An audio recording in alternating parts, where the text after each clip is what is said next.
अहमदपूर तालुक्यात लोकशाहीचा जागर 65.78% मतदानासह निवडणूक शांततेत पार पडली। पोलीस प्रशासनाचा चोख बंदोबस्त। लातूर जिल्ह्यातील जिल्हा परिषद आणि पंचायत समिती सार्वत्रिक निवडणूक 2026 साठी 7 फेब्रुवारी रोजी अहमदपूर तालुक्यात अत्यंत उत्साही आणि शांततेत मतदान पार पडले। निवडणूक निर्णय अधिकारी डॉक्टर मंजुषा लटपटे यांनी दिलेल्या अंतिम आकडेवारीनुसार तालुक्यात एकूण 65.78% मतदान झाले असून मतदारांनी आपला कौल मतपेटीत बंद केला आहे। दुपारनंतर मतदानाचा वेग वाढल्याची माहिती मिळाली असून सकाळी 7:30 वाजल्यापासून सुरू झालेल्या मतदानाची टक्केवारी दुपारी 3:30 वाजेपर्यंत 49.53% इतकी होती। मात्र शेवटच्या 2 तासात मतदारांनी केंद्रावर मोठी गर्दी केल्यामुळे मतदानाचा टक्का 16% वाढून तो 65.78 वर पोहोचला। तालुक्यातील एकूण 1,60,693 मतदारांपैकी 1,04,739 मतदारांनी अर्थात 54,823 पुरुष आणि 49,916 महिला मतदारांनी आपला हक्क बजावला आहे। विशेष म्हणजे अंधुरी गटात सर्वाधिक 71.91% मतदानाची नोंद झाली आहे।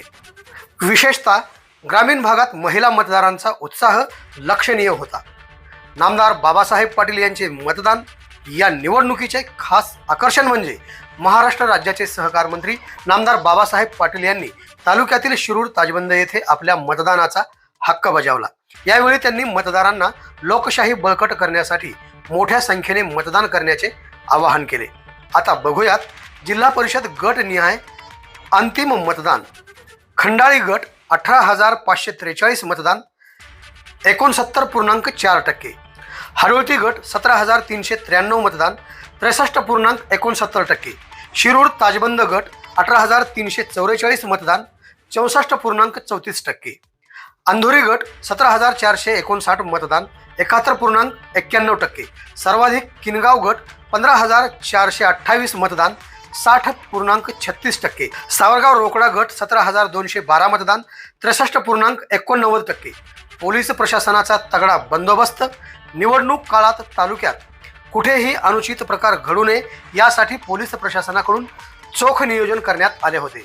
उपविभागीय पोलीस अधिकारी अरविंद रायबोले यांच्या मार्गदर्शनाखाली अहमदपूर पोलीस स्टेशनचे पोलीस निरीक्षक विनोद मेत्रेवार, सहाय्यक पोलीस निरीक्षक संतोष केदासे, पोलीस उपनिरीक्षक आनंद श्रीमंगल, रवी बुरकुले, सहाय्यक पोलीस निरीक्षक श्रीनिवास राठोड, किनगाव पोलीस स्टेशनचे सहाय्यक पोलीस निरीक्षक माणिक डोके, पोलीस उपनिरीक्षक स्मिता जाधव तसेच पोलीस कर्मचारी तानाजी आरदवाड, हनुमंत आरदवाड, बबन चपडे, सुकेश केंद्रे यांच्यासह मोठा फौजपाटा तैनात करण्यात आला होता। पोलिसांच्या सतर्कतेमुळे संपूर्ण तालुक्यात मतदान प्रक्रिया निर्विघ्नपणे पार पडली। प्रशासकीय यंत्रणेचे परिश्रम निवडणूक यशस्वी करण्यासाठी निवडणूक निर्णय अधिकारी तथा उपजिल्हाधिकारी डॉक्टर मंजुषा लटपटे यांच्या मार्गदर्शनाखाली सहाय्यक निवडणूक अधिकारी तथा तहसीलदार उज्ज्वला पांगरकर, नायब तहसीलदार संतोष अनर्थे, अभिलाष जगताप, मुनव्वर मुजावर, संजय भोसीकर, शुभांगी जवादे, अर्जुने तसेच तलाठी अविनाश पवार आणि तहसील कार्यालयातील सर्व कर्मचाऱ्यांनी विशेष परिश्रम घेतले। मतदानाची वेळ संपल्यानंतर आता सर्वांचे लक्ष 9 फेब्रुवारी रोजी होणाऱ्या मतमोजणीकडे लागले असून उमेदवारांचे भवितव्य आता मतदान यंत्रात बंद झाले आहे। आवाज बहुजनांचा।